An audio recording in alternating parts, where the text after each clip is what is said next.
All right, so in 5, 4, 3, 2, 1.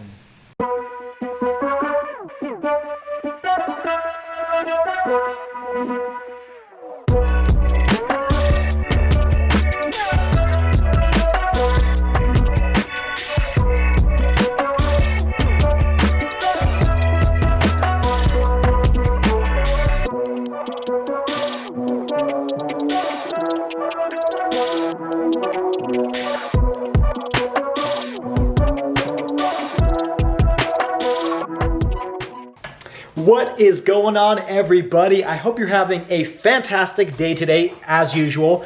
We're gonna hop in the Challenger real quick because, well, I got some exciting news. All right, let's get the camera position here, get some lighting. Hopefully you guys can see me okay.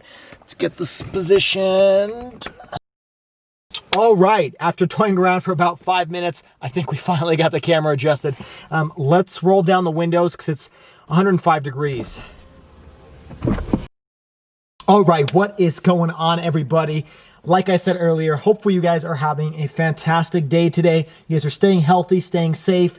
We are back in the Challenger today, mainly because it's like my office space. So it's really the only place I can talk loud and not look like a weirdo, usually because my windows are up. But right now, my neighbors can probably hear me and think I'm just talking to myself, which I kind of am. Don't have the Swayze shirt on today just because it's in the wash. I wash it once every 6 months or so. So I figured it's probably a good time to wash it at this point after 105-degree weathers for like a week straight. I have some very exciting news coming to the channel. I'm actually really stoked about this. In fact, I just did this right now. What I'm about to tell you, I just completed probably like 10 minutes ago. This just happened. And that news is there is going to be a new car coming to the channel. Yes, you heard that correctly. There is a new car coming to the channel probably about a year from now. That's when they are estimating production is going to be complete and dealerships are going to start seeing this vehicle. Some of you may have already guessed what this car is, just given the timeline of what's about to come out a year from now. But you know what? I'm just going to go on and say it. I'm not going to hide it. I just ordered a 2021 Ford Bronco.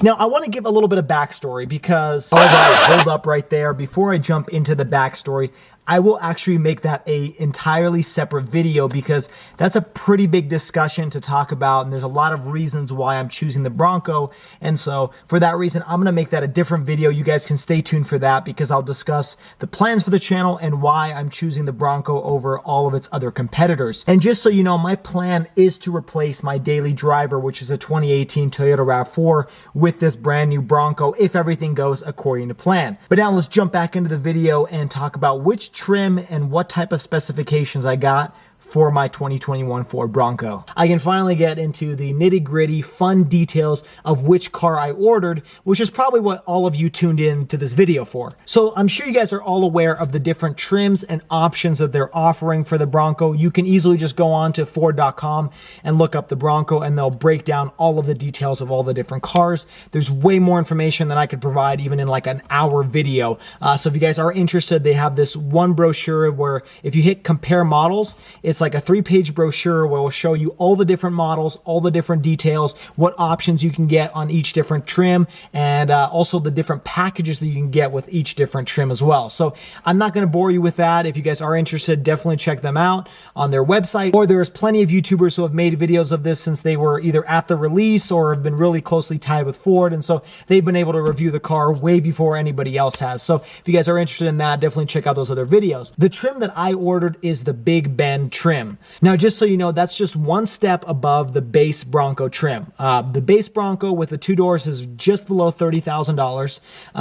I got the trim just above that. So the 2-door, I think, starts around $33,000 and some change. Now, the reason I got this one is because I am not an avid off-roader, right? I'm not a professional. I've done it a few times, more times actually in like a UTV, like a Polaris RZR. I've also done it just a few times in a Jeep. So I haven't done it very often. And the few times I've done it, it hasn't been any extreme rock crawling. It's more just been like on some dirt roads with some rocks here and there. So when I was looking at all the trims that they were offering, the base trim is more than enough for me to do some just solid off-roading here in like Moab or some other trails here in Utah. I don't need a front and rear locking differential. differential. I don't need the upgraded axle system or the giant 35-inch tires. I don't need that stuff because I'm never really going to use it. Maybe 1% of the entire time I own the vehicle will I take it to such extreme off-roading that it would be nice to have those features. So for me, the base trim is more than enough to go off-roading and any trail here in Utah and probably do just fine.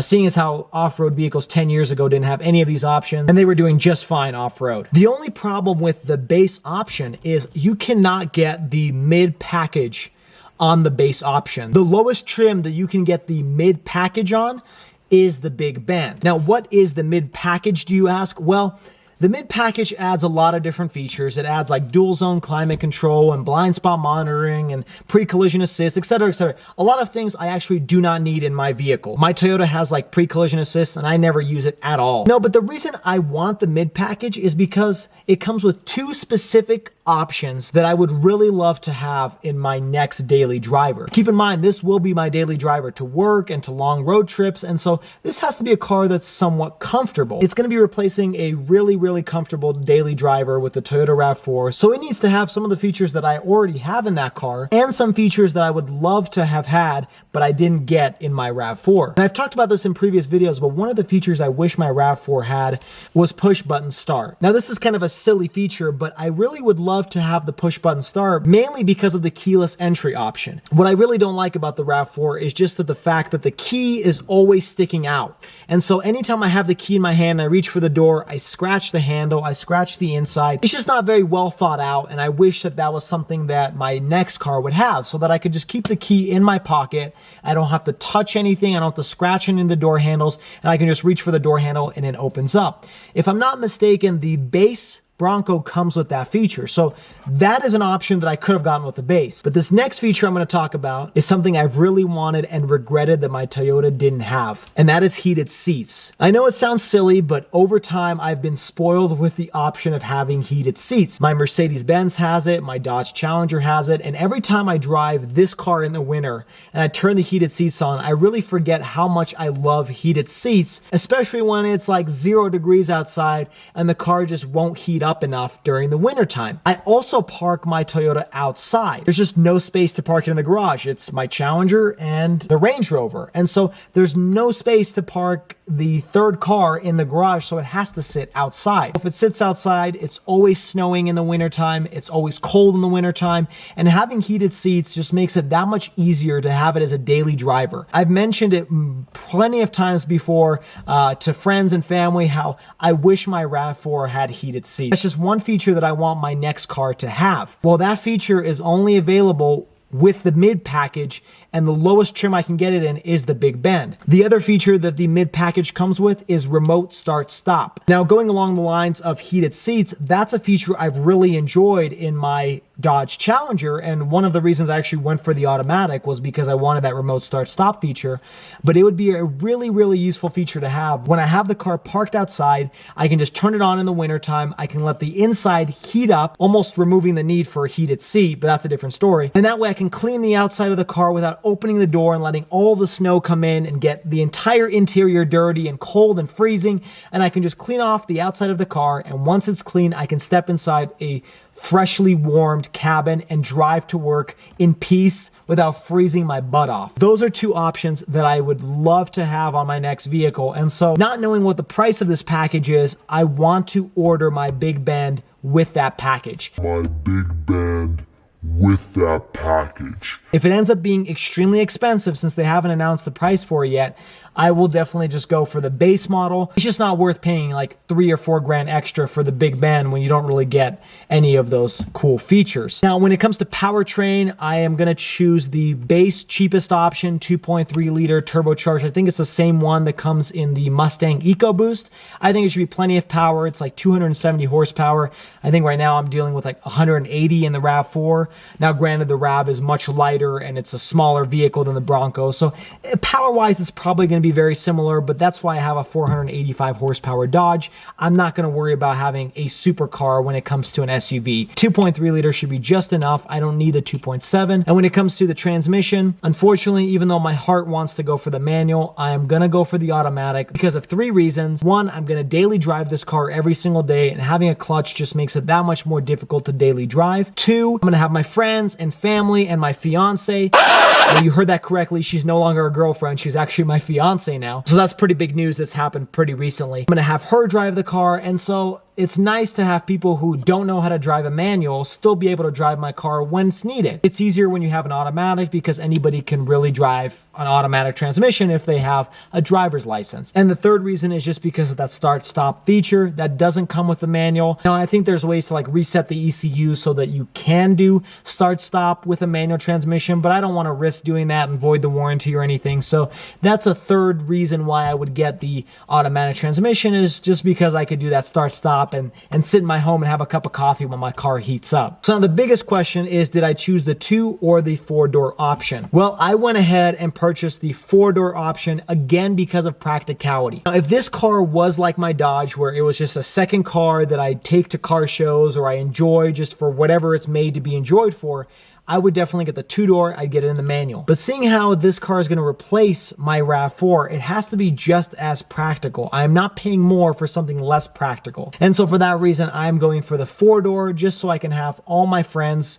come into the car. We can go somewhere, take it on a road trip. And just when I need to load stuff in the back, the 2-door doesn't offer that much trunk space. The 4-door is much bigger. You can fit all 4 doors inside of the trunk of the 4-door vehicle. And it's just a much more practical car. I imagine they're probably going to sell like 90% of their cars in the 4-door option. And for that reason, that's why I'm picking the 4-door. This was probably the decision I thought over for like the longest time. It was easy for me to decide which trim, which package, but when it came to 2 or 4-door, it took me a really long time to decide which one I wanted, because in my mind, the 2-door looks much better than the 4-door. 4 just looks like a regular Jeep Wrangler, whereas the 2-door looks more like a throwback Bronco, and it just looks so cool.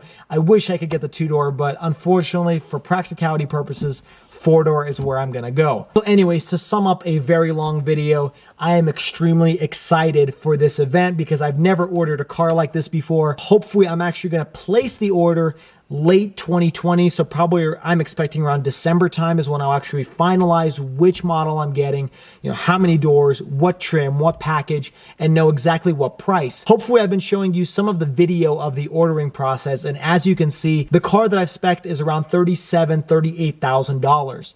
And so that doesn't include the automatic transmission, that doesn't include the mid package, so I expect this car would probably be closer to like $40,000, $42,000, maybe even more than that. And that's why when I actually make my decision starting in December or late this year, I may tailor back some of the options that I've chosen on this car, and maybe I'll end up with the 2-door version anyways. But I think the way I've described it in this video is probably the direction I'm going to go. I think it's the only trim that will really replace the RAV4 without me making any sacrifices when I transition to the new vehicle. So thank you guys so much for watching today's video. I know it was a really long video because I went through a lot of different details, but hopefully you guys stuck through to the end. If you did, thank you so much for watching. Stay tuned for Bronco updates. I'm going to take you guys all through the whole process. Maybe if I end up going to the dealership and actually ordering the car there, I can show you exactly how much I'm paying for it and what trim and spec. If there's anything where the dealership is charging over MSRP, I might have to walk from this deal because I'm not willing to overpay for something that's going to be cheaper in a year from now. So those are just my preliminary thoughts and concerns when ordering a vehicle. So there's still a million things that can change. My only commitment right now is a $100 refundable deposit. So a lot of things can change, but that is my plan for the channel, is to bring on this off-road vehicle and provide some awesome off-road and just new content for you guys and a new vehicle. I think that'll be really exciting. Thank you guys so much for watching. I really appreciate it. Don't forget to like, share, and subscribe, and stay tuned for Dodge and Ford updates from now on. And let me know your guys' thoughts on the Bronco. What would you want to see? What kind of options would you like? How would you spec your version? I want to hear all of that information. So let me know you guys' thoughts on the Bronco and if you're excited for it to be on the channel potentially a year from now. Also find me on Instagram at Shwazy_. Take care and have a wonderful day. Thank you for watching.